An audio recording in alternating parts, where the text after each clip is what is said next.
بسم اللہ الرحمن الرحیم۔ اسم اعظم اور بوڑھا لکڑہارا۔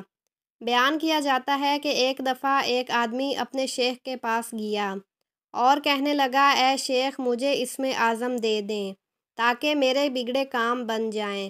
شیخ کہنے لگا، اسم اعظم میں تجھے کل دوں گا، آج تم سیر و تفریح کرو اور کل آ کر مجھ سے اسم اعظم لے جانا۔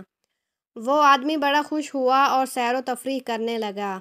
سیر و تفریح کے دوران اس کا گزر جنگل سے ہوا تو اس نے دیکھا کہ ایک بوڑھا لکڑہارا لکڑیاں کاٹ کر اپنی کمر پر لاد کر لا رہا ہے۔ اس کے دل میں آیا کہ شاید میں اس کی کوئی مدد کر سکوں۔ اتنے میں کیا دیکھتا ہے کہ شہر کے کوتوال کا وہاں سے گزر ہوا۔ کوتوال نے بوڑھے لکڑہارے سے کہا، بابا، یہ لکڑیاں ہمارے گھر پہنچا دو۔ بابا نے کہا، برخوردار، میں اس کی قیمت لوں گا۔ کوتوال نے کہا کہ میں ایک کوتوال ہوں اور کوتوال پیسے نہیں دیا کرتے۔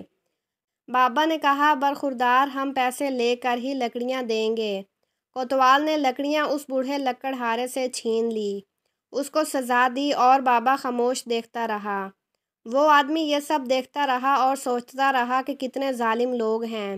وہ اپنے شیخ کے پاس گیا۔ شیخ نے اس سے کہا کہ اے شخص، تم نے کیا دیکھا؟ صبح تجھے اسم اعظم بھی دینا ہے۔ وہ شخص کہنے لگا، اے شیخ، میں نے ایک عجیب و غریب واقعہ دیکھا۔ ایک بوڑھے آدمی کو طاقتور انسان نے مارا، لکڑیاں بھی اس سے چھین لی اور پیسے بھی نہ دیے۔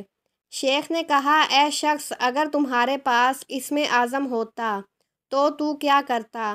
اس آدمی نے کہا، اے شیخ، کم از کم میں یہ ظلم نہ ہونے دیتا۔ اس پر شیخ نے قہقہ لگایا اور کہا، اے شخص، مجھے اسم اعظم اس بوڑھے لکڑہارے سے ملا ہے اور وہ میرا پیر ہے۔ اس پر آدمی نے حیران ہو کر کہا، تو وہ بوڑھا آپ کو اسم اعظم دیتا ہے اور خود اتنی مشکلات برداشت کرتا ہے، یہاں تک کہ اس نے مار بھی کھا لی مگر اسم اعظم استعمال نہیں کیا۔ اس پر شیخ نے کہا، اے شخص، تمہارے پاس اگر اسم اعظم ہو تو تم شام سے پہلے اسم اعظم کا چراغ گل کر دو گے۔ اے شخص، اسم اعظم جن کے پاس ہوتا ہے ان کے پاس ظرف ہوتا ہے، جن کی دعائیں منظور ہوتی ہیں اور وہ بار بار دعائیں نہیں کرتے، اور جب دعا کرتے ہیں تو زمانے بدل جاتے ہیں۔ میرے بھائیوں اور بہنوں، قوت برداشت اللہ کی طرف سے انسان کے لیے ایک بہت بڑی نعمت ہے۔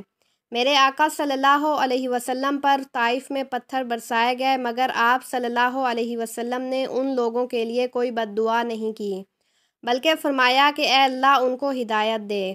قوت برداشت جن لوگوں کے پاس ہو وہ لوگ اس دنیا میں کبھی ناکام نہیں ہوتے، بلکہ ہر مشکل وقت میں سرخ رو ہوتے ہیں اور کامیابی ان کے قدم چومتی ہے۔ اللہ پاک ہم سب کو سمجھنے اور نیک اعمال کرنے کی توفیق عطا فرمائے، آمین۔